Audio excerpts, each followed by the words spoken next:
আসসালামু আলাইকুম, সবাইকে স্বাগত জানাচ্ছি বিডি ভিউজে। আপনাদের সাথে আছি আমি ফারজানা নিসা।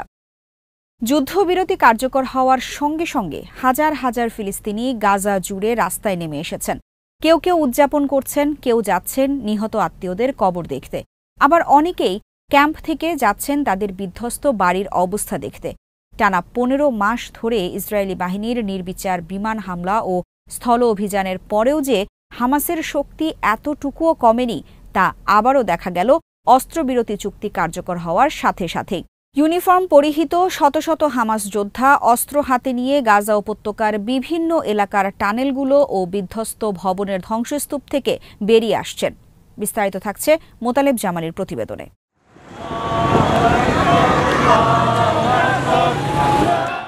দক্ষিণাঞ্চলীয় শহর খান ইউনিসের মধ্য দিয়ে হামাস যোদ্ধারা গাড়ি চালিয়ে যাওয়ার সময় সমবেত জনতার দিকে হাত নেড়ে তাদেরকে শুভেচ্ছা জানান। গত ১৫ মাসের যুদ্ধে এত ক্ষয়ক্ষতি ও ব্যাপক প্রাণহানির পরেও উচ্ছ্বসিত ফিলিস্তিনিরাও হামাস যোদ্ধাদের দিকে হাত নেড়ে নিজেদের ভালোবাসার জানান দিচ্ছেন। লোকজনকে আল কাসাম ব্রিগেডসকে অভিবাদন বলে স্লোগান দিতেও দেখা যায়।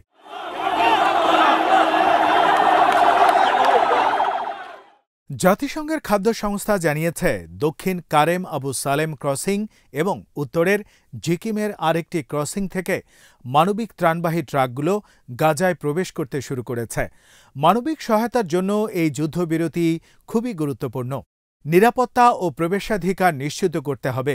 যুদ্ধবিরতির প্রথম ধাপে শত শত ফিলিস্তিনিকে ইসরায়েলি কারাগার থেকে মুক্তি দেয়া হবে বলে আশা করা হচ্ছে, যার মধ্যে কুখ্যাত ওফার কারাগারে থাকা ৯৫ জন রয়েছেন। কারাবন্দী ফিলিস্তিনিদের মধ্যে অনেকেই অধিকৃত পশ্চিম তীরের বাসিন্দা। পশ্চিম তীরের জেনিন শরণার্থী শিবিরের মারিয়াম ওয়াইস জানান, কারাবন্দী ৩ ছেলের মধ্যে ২ জন মুক্তি পাবে বলে আশা করছেন তিনি।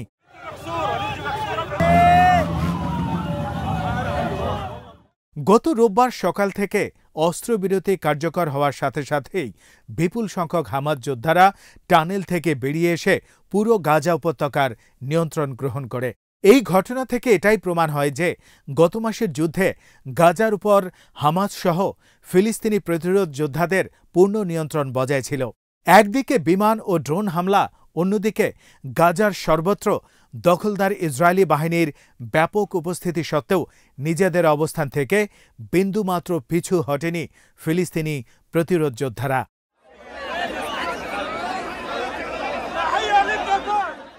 ইসরায়েলি সেনাদের হামলায় হামাস তাদের বেশ কয়েকজন সিনিয়র নেতা ও কমান্ডারকে হারিয়েছে, একথা সত্য, কিন্তু তা তাদের মনোবলে বিন্দুমাত্র চির ধরাতে পারেনি। বরং তারা দখলদার বাহিনীর হামলার মধ্যেই নতুন যোদ্ধা রিক্রুট করে ক্ষতি কাটিয়ে ওঠার চেষ্টা করেছে। অস্ত্রবিরতি কার্যকর হওয়ার সাথে সাথেই হামাস যোদ্ধারা গাজার অনেক এলাকায় পিকআপ ট্রাক ও ভ্যানে করে রাস্তায় বেরিয়ে আসে। এর মাধ্যমে তারা তাদের জোরালো উপস্থিতির প্রমাণই তুলে ধরেছে গাজার ফিলিস্তিনি ও ইসরায়েল সহ সারা বিশ্বের কাছে।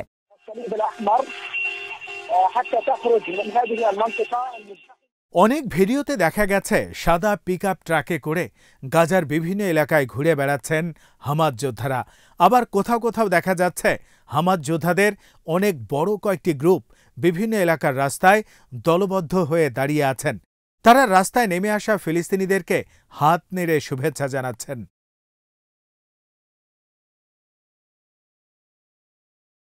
আবার আরেকটি ভিডিওতে দেখা যায় হামাস যোদ্ধারা রাস্তায় একটি গাড়িতে বসে আছেন। এমনকি হামাসের পুলিশ বাহিনীর সদস্যরাও এখন বেরিয়ে আসছেন রাস্তায়, অথচ এতদিন তাদেরকে কোথাও প্রকাশ্যে দেখা যায়নি। কিন্তু ১৫ মাসের যুদ্ধের সময়ে গোপনে তাদের উপস্থিতি ছিল সর্বত্রই। যুদ্ধের সময় গাজায় মানবিক সহায়তা প্রদানে নিয়োজিত বেশ কিছু এনজিও এবং আন্তর্জাতিক সংস্থার কর্মীদের গোপন যোগাযোগ ছিল হামাস ও তাদের পুলিশ বাহিনীর সঙ্গে। তারা হামাসকে নানাভাবে সহায়তা প্রদান করেছেন।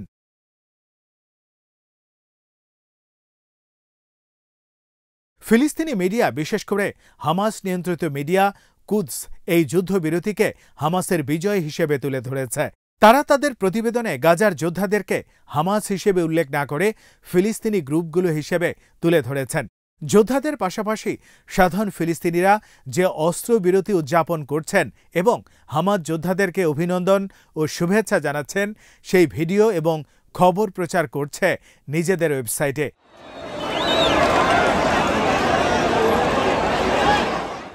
শিহাব নামে হামাসের আরেকটি মিডিয়াও তাদের ওয়েবসাইটে গাজায় হামাস ও সাধারণ ফিলিস্তিনিদের বিজয় উদযাপনের ভিডিও এবং খবর প্রচার করছে একইভাবে। শিহাবের গত 7 অক্টোবরের একটি ভিডিওতে দেখা যায় যে হামাসের হামলায় বিধ্বস্ত একটি ট্যাঙ্ক থেকে আহত একজন ইসরায়েলি সেনাকে বের করছেন হামাস যোদ্ধারা। এছাড়াও আল জাজিরা সহ আন্তর্জাতিক বিভিন্ন মিডিয়ার প্রতিবেদনে গাজায় হামাস ও সাধারণ ফিলিস্তিনিদের বিজয় উদযাপনের সচিত্র প্রতিবেদন ও ভিডিও প্রচার করা হচ্ছে।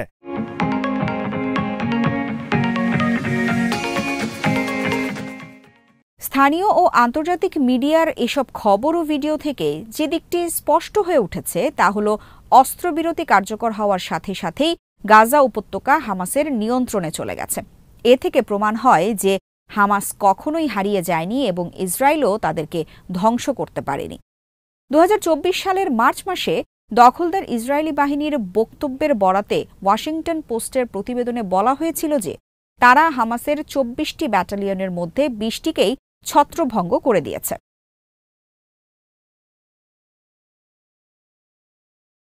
ইসরায়েলি বাহিনীর এই দাবির অর্থ হচ্ছে হামাসের ব্যাটালিয়নগুলোকে তারা ধ্বংস করতে পারেনি। ফলে হামাস খুব দ্রুতই নতুন রূপে আবির্ভূত হয়েছে গাজা উপত্যকার বিভিন্ন এলাকায়। ইসরায়েলি বাহিনী হামাসের যতটা ক্ষতি করতে পেরেছে বলে দাবি করেছিল, বাস্তব অবস্থা তার ধারের কাছেও নেই। যুদ্ধে হামাসের যতটুকু ক্ষতি হয়েছে সেটা তারা খুব দ্রুতই কাটিয়ে উঠে সংগঠনের কমান্ড কন্ট্রোল ঠিক রেখে আবার পুরো শক্তি নিয়ে যুদ্ধের ময়দানে ফিরে ঝাঁপিয়ে পড়ছে ইসরায়েলি বাহিনীর ওপর।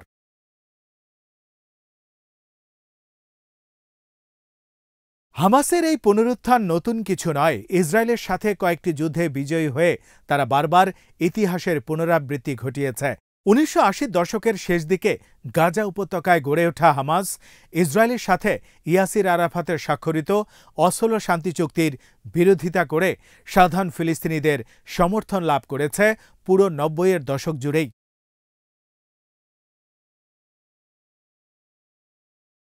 ফিলিস্তিনিদের দ্বিতীয় ইন্তিফাদার পরে ইসরায়েলি বিমান হামলায় বেশ কয়েকজন সিনিয়র নেতা নিহত হওয়া সত্ত্বেও আরও শক্তিশালী হয়ে ওঠে হামাস। 2007 সালের সাধারণ নির্বাচনে বিজয়ী হওয়ার পর মাহমুদ আব্বাস নিয়ন্ত্রিত ফাতা আন্দোলনের সঙ্গে বিরোধের জেরে গাজা নিয়ন্ত্রণ নেয় হামাস।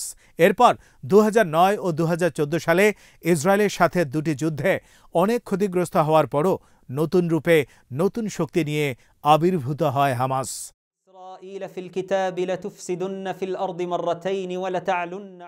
ইসরায়েল বারবার হামাসকে অবমূল্যায়ন করার পরিণতি ভোগ করতে হয়েছে প্রতিটি যুদ্ধেই। এসব যুদ্ধে ইসরায়েলি বাহিনী দাবি করে যে তারা হামাসের অনেক টানেল ধ্বংস করে দিতে সক্ষম হয়েছে। এ সময় ইসরায়েলি দৈনিক হায়োমের এক প্রতিবেদনে দাবি করা হয় যে সেনারা হামাসের 100 কিলোমিটার টানেল ধ্বংস ও সংগঠনের শীর্ষস্থানীয় 25 জন যোদ্ধাকে হত্যা করেছে।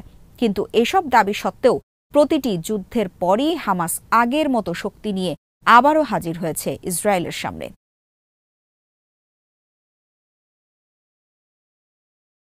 হামাস সবসময় তাদের সক্ষমতাকে প্রমাণ করেছে ইসরায়েল ও বিশ্ববাসীর সামনে। এটা তাদের জন্য একটি গুরুত্বপূর্ণ বিজয়। তারা ইসরায়েলের প্রধানমন্ত্রী নেতানিয়াহু ও অন্য নেতাদেরকেও বুঝিয়ে দিয়েছেন ভালো করেই।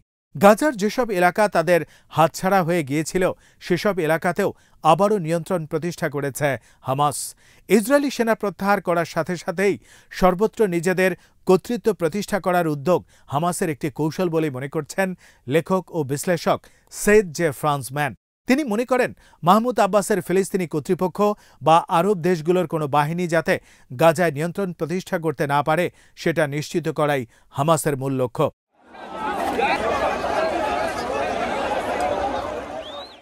এছাড়াও গত ১৫ মাসে ইসরায়েলের নির্বিচার হামলায় ধ্বংস হওয়া সব অবকাঠামোর পুনর্নির্মাণের তদারকির কাজটিও নিজেদের হাতে রাখতে চায় হামাস। একই সাথে বিদেশি মিডিয়াকে নিয়ন্ত্রণ জানিয়ে গাজার ধ্বংসযজ্ঞ দেখানোর উদ্যোগও নিতে চায় সংগঠনটি। এছাড়া বিশাল একটি জনসমাবেশ করে ইসরায়েলের বিরুদ্ধে বিজয় অর্জন আনুষ্ঠানিকভাবে উদযাপন করার পরিকল্পনা রয়েছে হামাসের মিডিয়া উইং সংগঠনটির এসব পরিকল্পনাকে সবার সামনে তুলে ধরতে কাজ করছে। মোট কথা, ইসরায়েল ও পশ্চিমারা গাজা নিয়ন্ত্রণ করা নিয়ে যত পরিকল্পনাই করুক না কেন, হামাস তাদের সেই পরিকল্পনা কোনোভাবেই বাস্তবায়ন করতে দেবে না। গাজা হামাসের নিয়ন্ত্রণে আছে, আগামীতেও থাকবে। এটাই হামাসের সাফ কথা।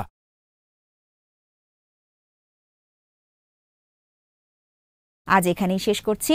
সবাই ভালো থাকুন, সুস্থ থাকুন আর দেখতে থাকুন বিডি ভিউজ। চ্যানেলটি ভালো লাগলে সাবস্ক্রাইব করুন, সংযুক্ত থাকুন আমাদের ফেসবুক পেজে। আল্লাহ হাফেজ।